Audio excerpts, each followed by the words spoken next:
Welcome to the Holocaust Memorial and Tolerance Center of Nassau County's Curator's Corner. I am Thorin Tritter, the Museum and Programming Director at the Holocaust Memorial and Tolerance Center, which is located in Glen Cove, New York.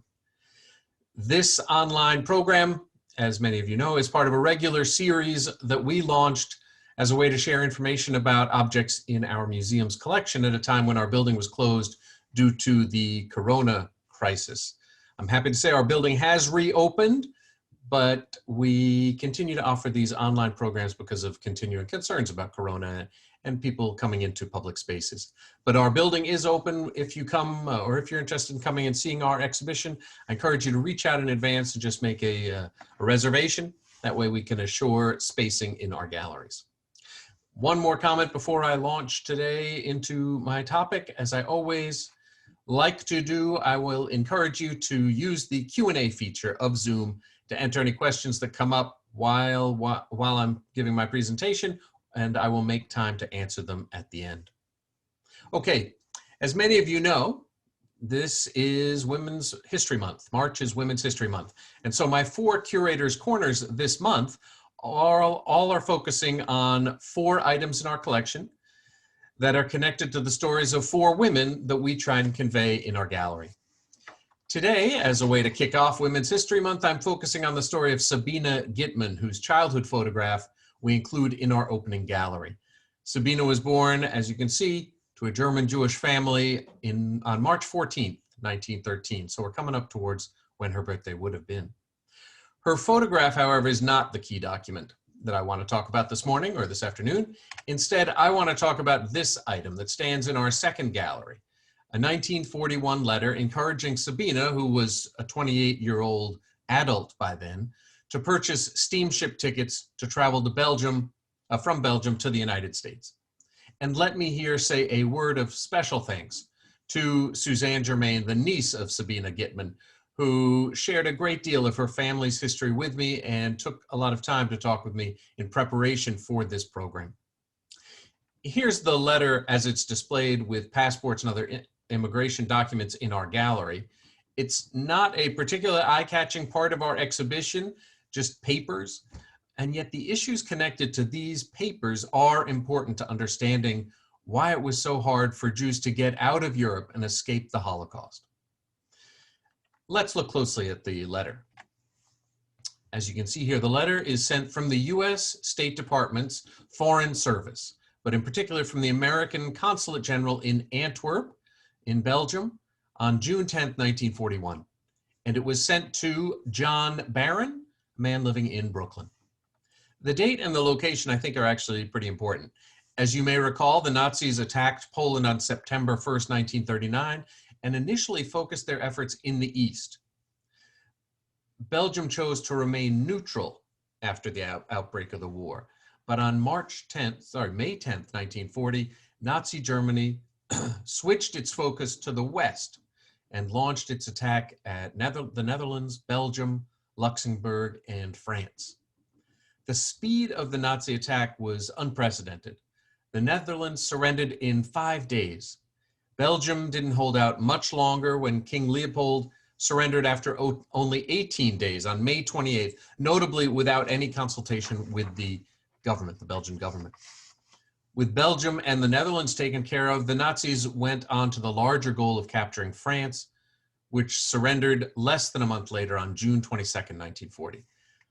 By the end of June of 1940, the map of Europe had been redrawn like this, with the Nazis and their allies controlling almost the entire continent. That remained the picture a year later when this letter was written. So Belgium was occupied by Nazi Germany, but America still operated consulates there. This was before the bombing of Pearl Harbor on December 7th of 41, and so America and Germany were not yet at war. Indeed, American consulates in Europe had been handling a deluge of visa applications, particularly from Jews, dating back to 1933 when Hitler came to power. However, America had established its quota laws back in the 1920s that severely restricted immigration. This famous political cartoon gives you a sense of the restrictions, and you can see how they evolved in the 1920s. By the 1930s, based on the 1924 National Origins Act and an executive order by President Hoover in 1929, America was only accepting 25,957 immigrants from Germany in any given year. That was down from 50,000 just 5 years earlier and 67,000 in 1921. But Germany was actually in a much better position in terms of the numbers of immigrants that it was allowed to send to America than many other countries. So, for example, Poland, by comparison, had its quota cut from over 30,000 in 1921 to only 6,500 in 1929. And Russia, you can see here as well, steep cut. The quotas, however, were only part of the story in 1941 when our letter was written. Given concerns about the Depression in the United States, along with anti-Semitism and a general anti-immigrant sentiment in the country, the State Department didn't see the quotas as goals, but as caps. Between 1933 and 1940, over 83,000 German quota slots that could have been used went unfilled. This was not because of a lack of Germans trying to come to the United States. By 1937, as you can see here in this slide, there were more than 88,000 Germans on the American waiting list for visas. By 1940, that number had grown to over 300,000. I realize that this is probably a pretty small slide on your screen, and so it may be hard to understand what it's trying to show. But basically, in each year, the top line of figures of little men represent the available quota slots from Germany. The filled-in figures represent the slots that were used, and the empty figures, the quota slots that were unused. And then below that top line is a representation of the growing waiting list for Germans trying to come to America. Even if the words are too small for you to read, I hope you get the sense that many unused quota spaces existed in the early 1930s, and that the waiting list just grew and grew and grew. The real reason the quota slots went unused was because of bureaucratic hurdles that were put up both by Germany and by America, and I'll come back to those hurdles. One more important thing to remember is that the period that we're talking about from 1933 until 1941, this was the period when Germany had not yet embraced the plan to murder all the Jews of Europe. That goal came together only at the end of 1941, with the final plans being confirmed and everybody kind of agreeing on it within the German state at the Wannsee Conference in January of 1942. Instead, the plan in 1941 was still expulsion and outward immigration of the Jewish community in Europe. In fact, the Nazis initially really did encourage Jewish emigration in the mid-1930s. But by 1938, Nazi policies sought to make sure that the Jews who left Germany were unable to take any of their money with them. The Nazis initially imposed a 25% flight tax, but by 1938, they'd added currency and exchange regulations that limited the amount of any currency taken out of the country to only 10%. And then in June of 1938, Germany prohibited any capital from leaving with immigrants. Let me go back to the letter. As the war expanded in Europe, American politicians and diplomats grew increasingly concerned about visa applicants. Indeed, 5 days before this letter was written, on June 5th, 1941, the State Department cautioned diplomats abroad about that visas would soon be denied to applicants who had close relatives who remained in German-occupied countries. American officials were concerned that unfriendly governments would use family members as hostages or as bargaining chips to coerce immigrants who'd come to America to commit acts of sabotage or espionage. But this letter at least suggests that that new policy had not yet gone into effect when it was written on June 10th, 1941. I said before that the letter was sent from the American consulate to John Barron.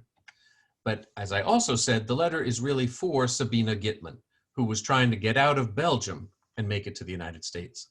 The letter confirms receipt of an affidavit of support, along with some other documents that John Barron had sent on behalf of Sabina Ghitman. And it goes on to say that Barron's affidavit and his supporting documents are, quote, sufficient and satisfactory to enable the applicant to establish that she is not excludable as a person likely to become a public charge. One of the long-standing concerns about immigration in the 1920s and 30s and even today was that immigrants should be able to support themselves or have family that could support them. Becoming a public charge or relying on the US government for support could be reason for exclusion. But this letter reports the good news for Sabina Ghitman that she has gotten past that hurdle thanks to John Barron. John Barron was not a blood relative of Sabina, but they were connected through marriage. John Barron's daughter, a woman named Nay Barron, had fallen in love in 1937 with a musician, a German musician, who'd recently moved to New York, named Max Goodman. Sabina Ghitman was Max Goodman's sister.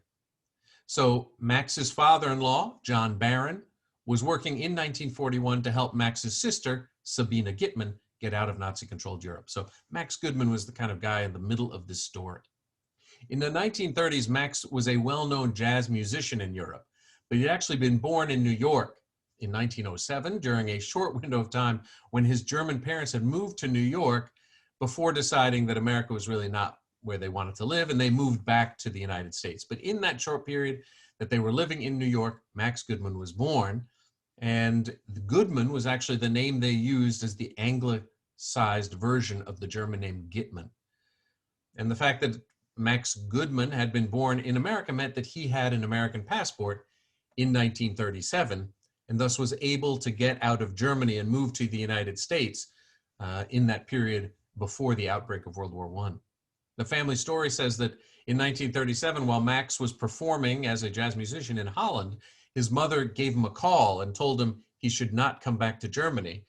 She'd heard that he would be targeted by the Nazis because he was the member of a soccer club that was a particularly known Jewish soccer club. So she said, stay away. He took the hint and moved to the United States. Max's brother, although not born in America, also was able to get out of Germany. He had a non-Jewish boss who sent him on a work job to go to Brazil and then told him better not to come back, so stay in Brazil. And Sabina, a third of the children, or one-third.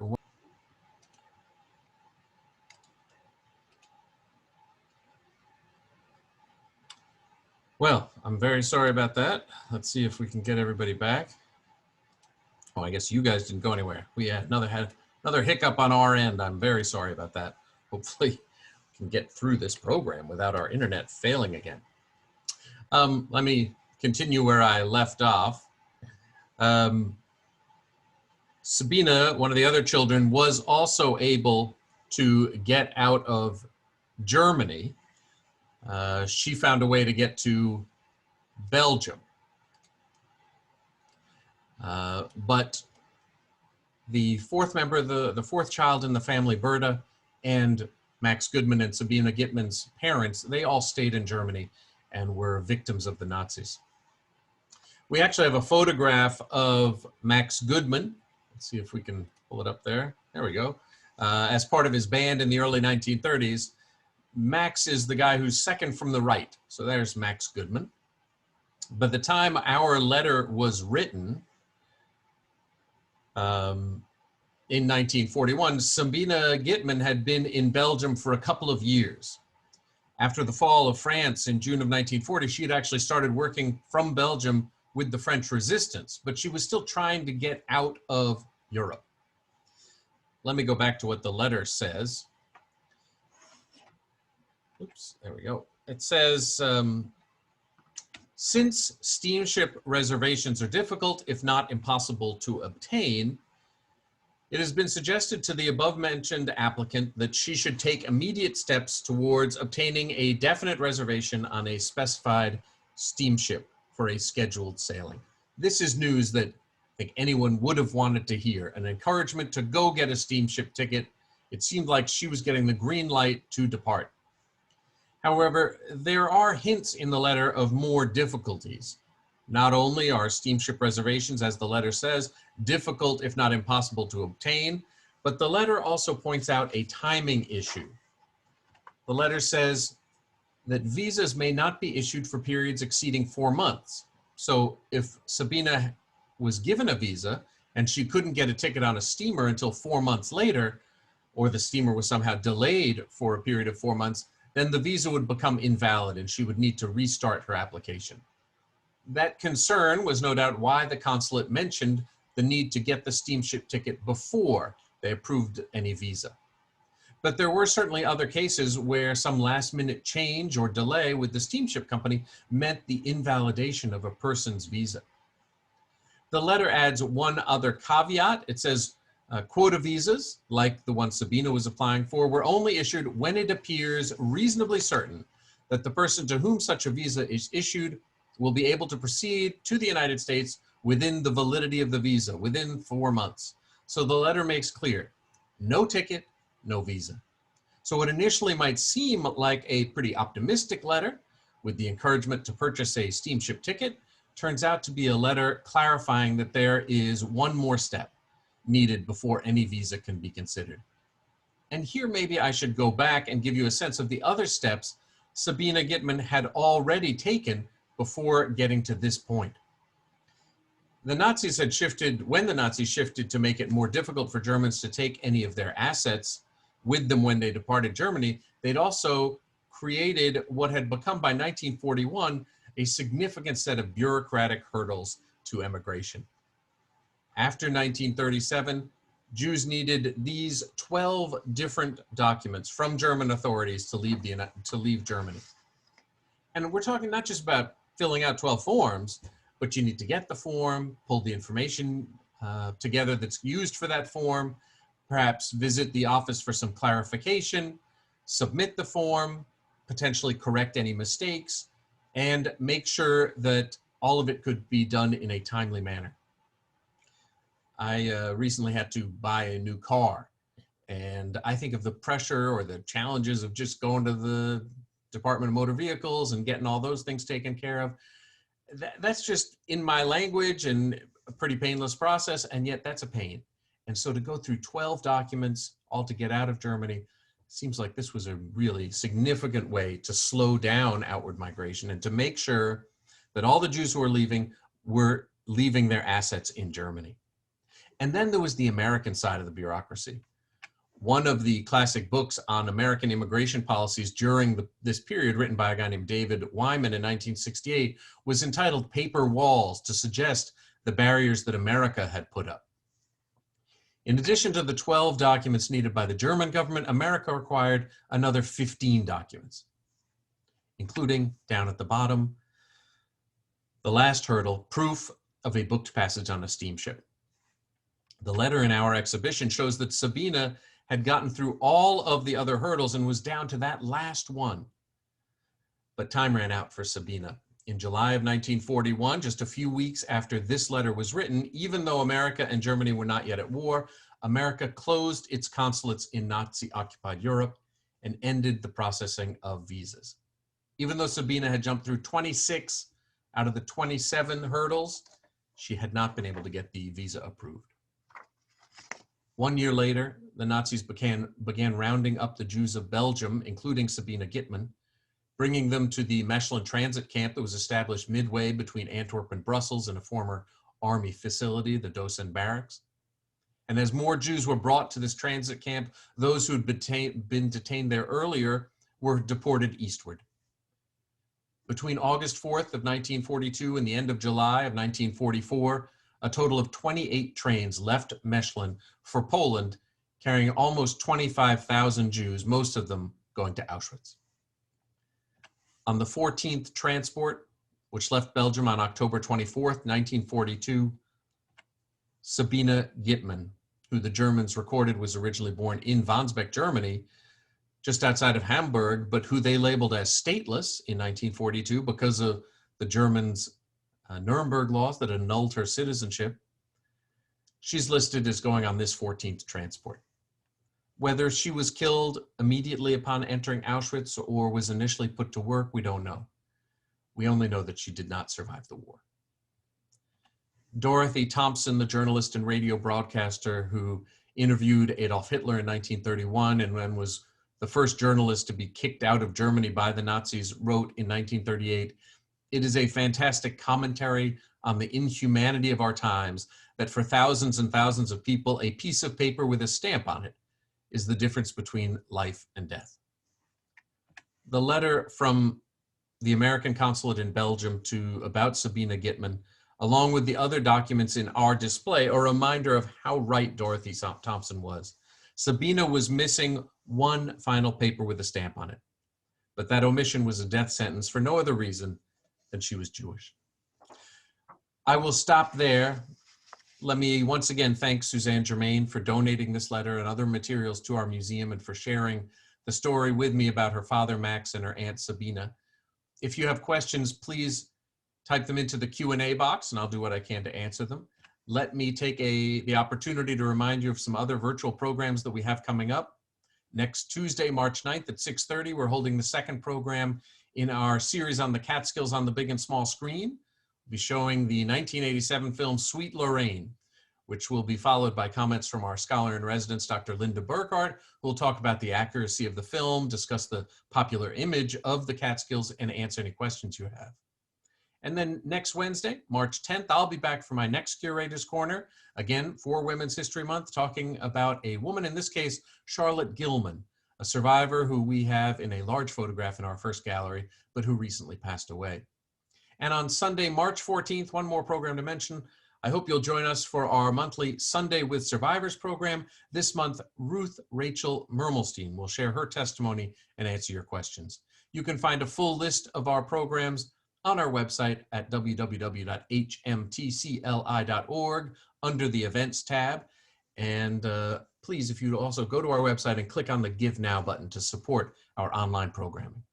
Okay, let me see if there are any questions. I realize that with the hiccups in our program that might have, with the internet, might have gotten in the way. But I hope that you found this an interesting program. And when you come to our building, take a look a little more closely at that wall of documents that we have to remind people of those bureaucratic hurdles. Okay, thanks everybody. Enjoy your afternoon. I look forward to seeing you on our next program soon. Be well.